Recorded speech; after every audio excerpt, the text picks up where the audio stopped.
Hi students, last lecture we have seen Ampere's circuitual law and its application as magnetic field inside the current carrying straight solenoid and magnetic field due to toroidal solenoid. So now this lecture we are going to discuss about magnetic force concept in detail. Means we are going to discuss what is magnetic force on charge which is placed in uniform magnetic field.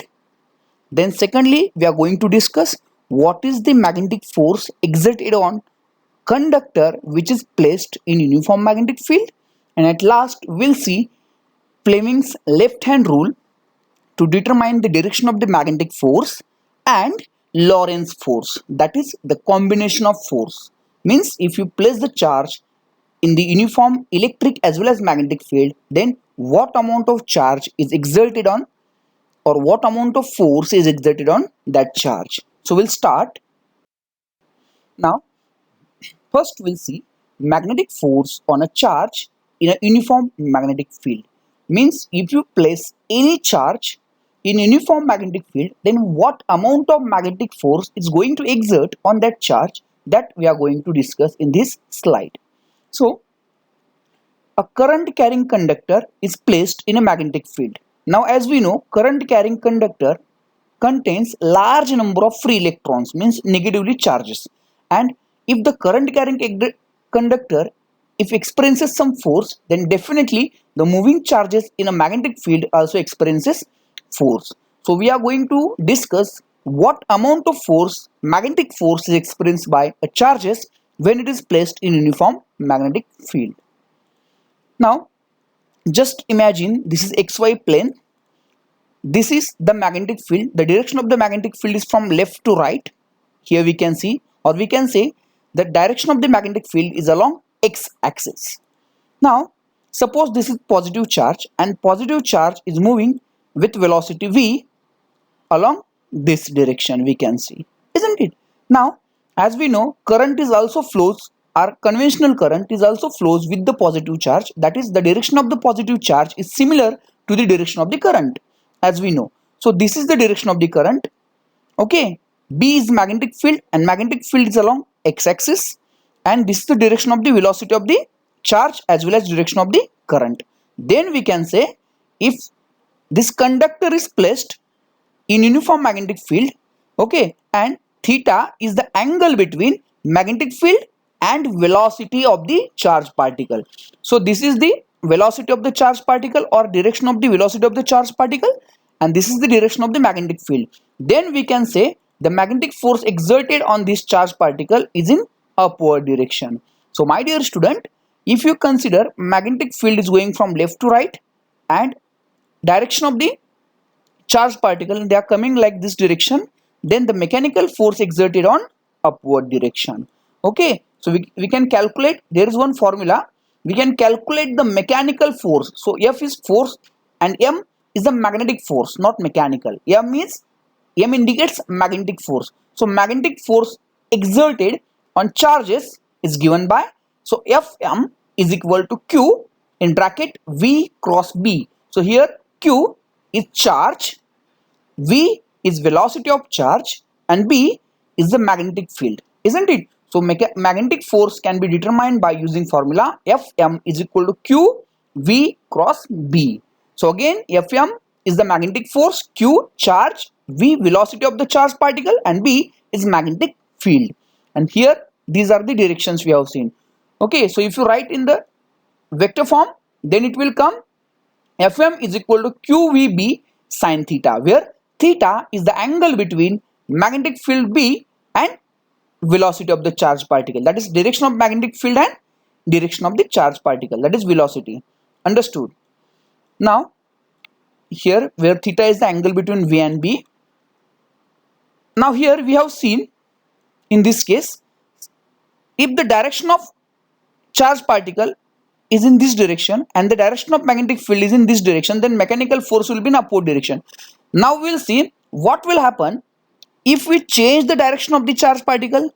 Okay, if you change the direction, if you consider negatively charged particle, so obviously negatively charged particle will travel in opposite direction of the positively charged particle. Okay, now then if the in previous case, if the velocity of the charged particle in this direction, and if you change the direction of the velocity of the charged particle, that is exactly opposite to the first case, then definitely the mechanical or magnetic force exerted on the charged particle will be opposite direction of this first case. So here we can say B indicates the direction of the magnetic field, V indicates here the velocity of the charged particle, positively charged particle, and here I is the current, isn't it? So if you change the direction of the current, then definitely the magnetic force will change its direction too, isn't it? Means initially the direction of the magnetic force is in upward direction, so and in second case the direction of the magnetic force in downward direction. So definitely here we can say the direction of the magnetic force depends on current, that is direction of the charged particle. So here we learn what amount of magnetic force is exerted on charge. Then the correct answer is Fm is equal to QVB sin theta, where theta is the angle between direction of the velocity of the charged particle and direction of the magnetic field. Now we will see some special cases, and my dear student, these cases are very important in order to solve the examples or numericals of NEET and JEE, okay, like competitive exams. So just try to remember these facts. If the charge is at rest, just imagine that here this charge or this charge is at rest, charge is not moving. So obviously we know that if charge is not moving, then there won't be any current, because current is nothing but flow of charges. If there is no current, then definitely there is no magnetic force. So my dear student, if the charge is at rest, that is V is equal to 0, here we put V is equal to 0, then Fm is also 0. That is, the stationary charge in the magnetic field does not experience a force. Means here we have learned that if the charge is stationary, simply kept in a magnetic field, then there is no force exerted on a charge. In order to get any force, any magnetic force on a charge, we have to give some velocity to the charged particle in a magnetic field. Okay, so stationary charge in a magnetic field does not experience any force. Second case, suppose if we change the direction of the current, okay, that is direction of the charged particle, means suppose the angle between magnetic field and velocity is parallel or anti-parallel, that is 0 or 180. Means if you see first case, here the direction of the velocity of the charged particle is in this direction, suppose, and this is the direction of the magnetic field. Suppose if you imagine that this angle is 0, means direction of the charged particle will be in this direction and magnetic field will also in this direction.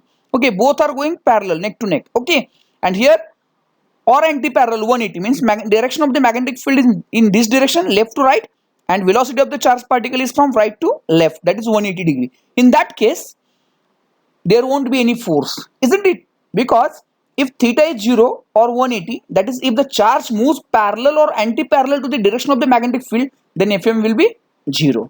Because if sine 0 is 0 only. Understood? So there won't be any force. Now, if third case, if sine theta is or theta is 90, means if you consider theta is 90, then sine 90 will be 1. In that case, we'll get the maximum force. So in third case, we can see if theta is 90, that is the angle between this B and V is 90, exact 90 here. Like magnetic force is on Y direction, then direction of the magnetic field is on along X direction, and if you consider velocity of the charged particle along Z direction here, like this, then they are mutually perpendicular to each other, that is direction of velocity of charged particle, magnetic field and magnetic force. If they are mutually perpendicular to each other, then definitely the force, magnetic force, will be maximum. So here we have learned three things, my dear student. First thing, what amount of magnetic force is exerted on the charge.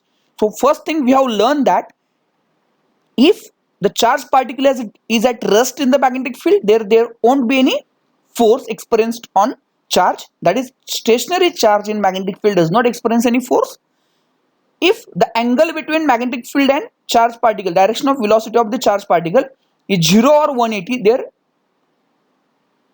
mechanical or magnetic force exerted on the charged particle will be 0 again, because sine 0 is 0. And if the angle between magnetic field and direction of charge particle or velocity of charge particle is 90, then we'll get maximum force as sin 90 is 1. So we'll get F is maximum, that is QVB.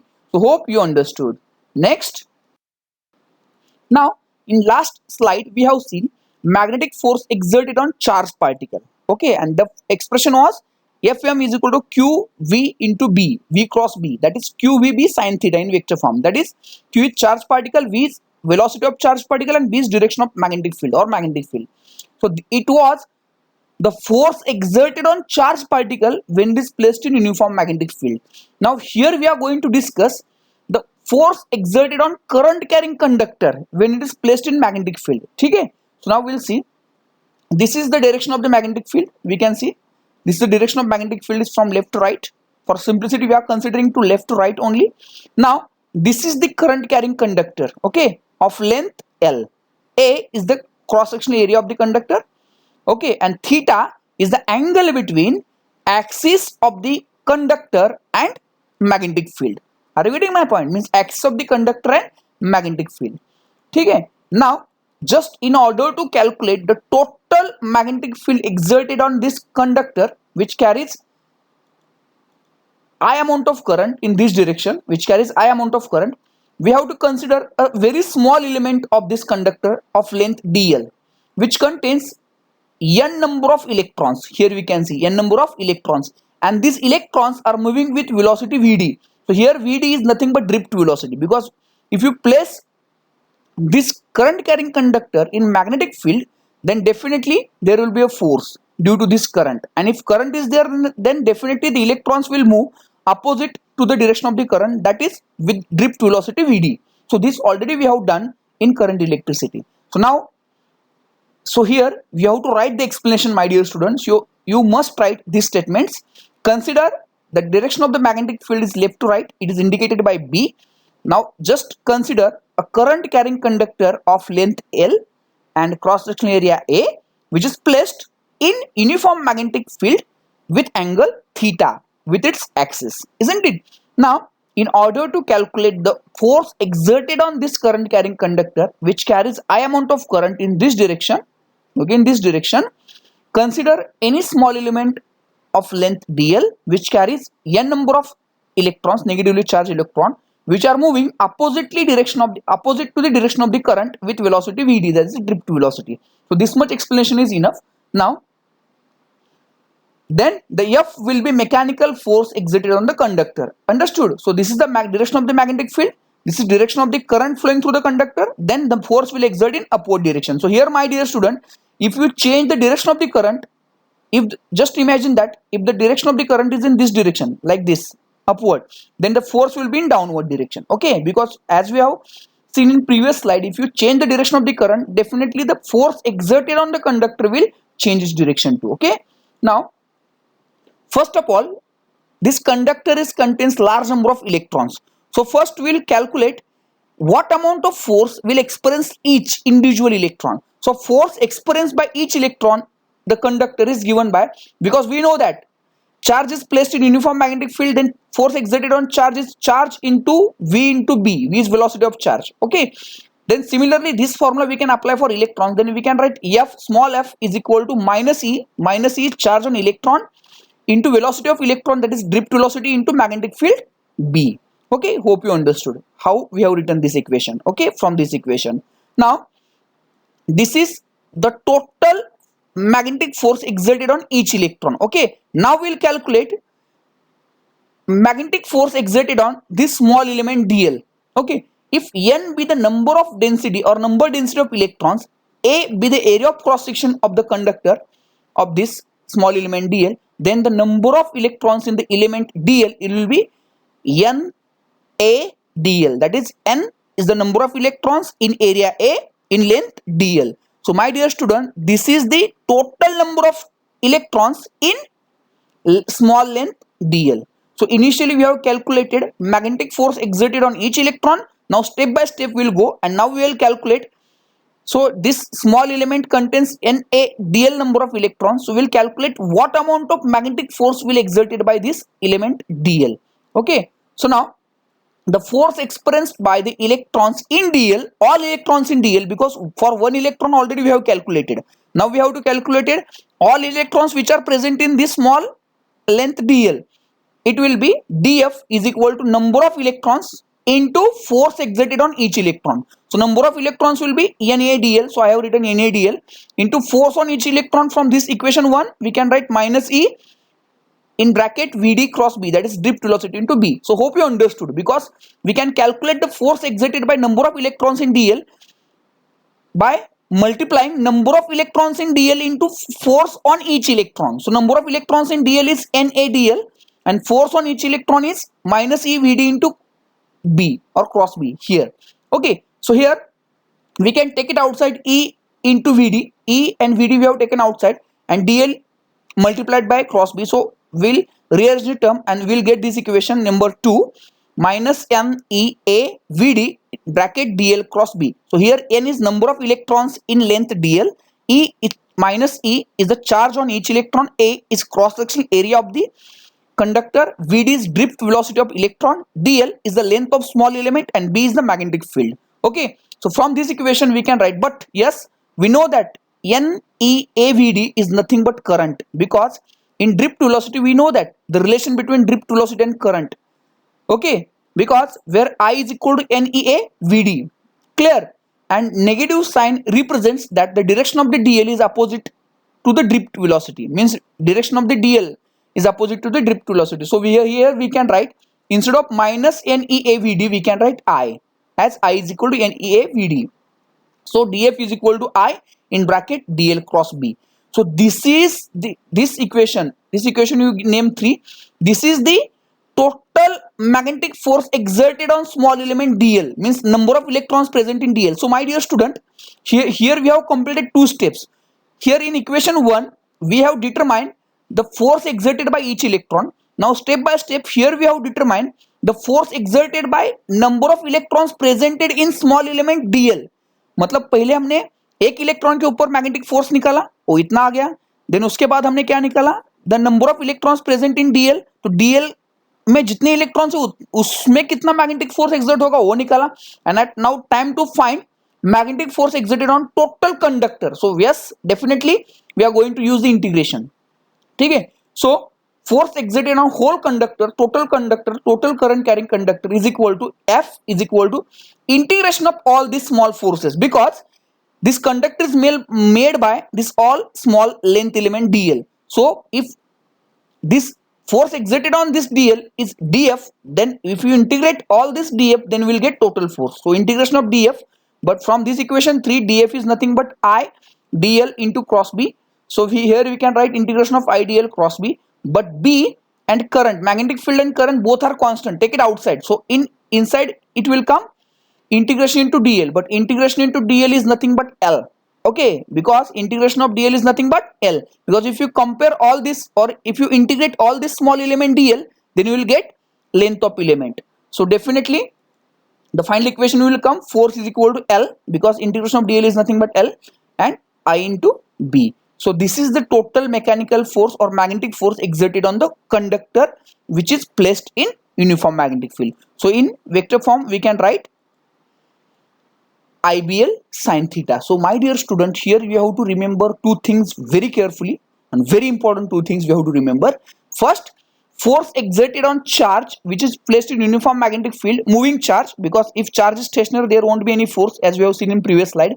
So force exerted on a moving charge in uniform magnetic field is this, that is Fm is equal to Q V cross B, and force exerted on a conductor which is placed in uniform magnetic field is IBL sin theta, where I is current, B magnetic field, L is length of the conductor, and theta is the angle between current, that is axis of the conductor, and magnetic field. So hope you understood. Now we'll see next point, Fleming's left hand rule. My dear student, now here in order to study Fleming's left hand rule, I want to clear one thing with you. Fleming's left hand rule we have to study in physics because it gives the direction of the magnetic force. समझ में आ रहा है क्या, मतलब कितना magnetic force exert कर रहा है करंट कैरिंग कंडक्टर, वो डायरेक्शन हम निकाल सकते हैं by using Fleming's left hand rule. So will see the Fleming's left hand rule. Now If you stretch thumb, here we can see thumb, this is forefinger and middle finger mutually perpendicular to each other, matlab angle between forefinger and thumb is 90. Then again angle between forefinger and middle finger is also 90, and angle between thumb and middle finger is also 90.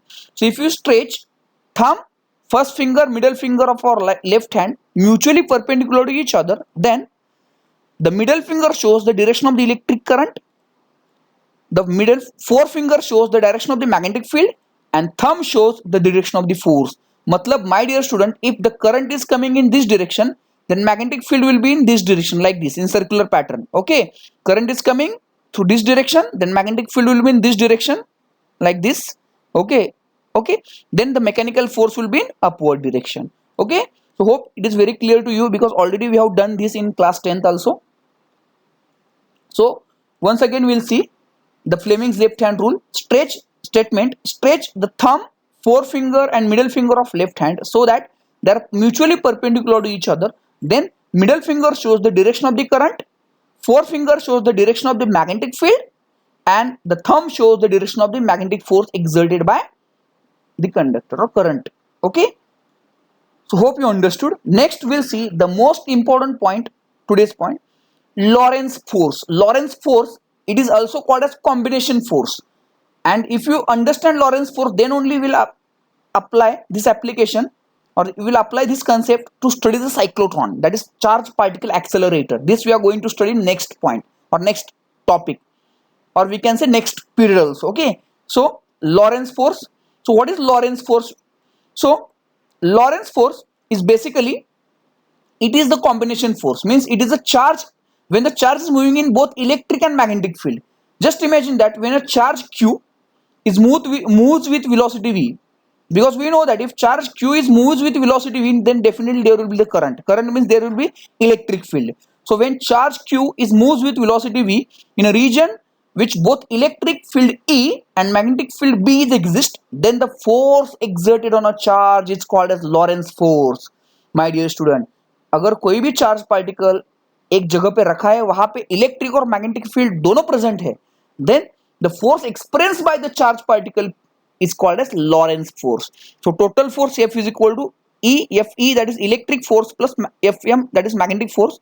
So we know that from definition of electric field intensity, we know that the force exerted by charge particle in electric field, that is electric force in electric field, is Q into E. Q is charge, E is electric field intensity. And just now we have seen the force exerted on charge particle when it is placed in uniform magnetic field, that is Q into V cross B, where Q is charge, V is velocity of charge particle, and B is magnetic field. So Q we will take common outside. So the Lorentz force will be Q in bracket E plus V cross B. So this is Lorentz force. So what is Lorentz force? This is the force exerted on a charged particle in both uniform electric and magnetic field. So hope you understood today's lesson. Thank you. Thank you.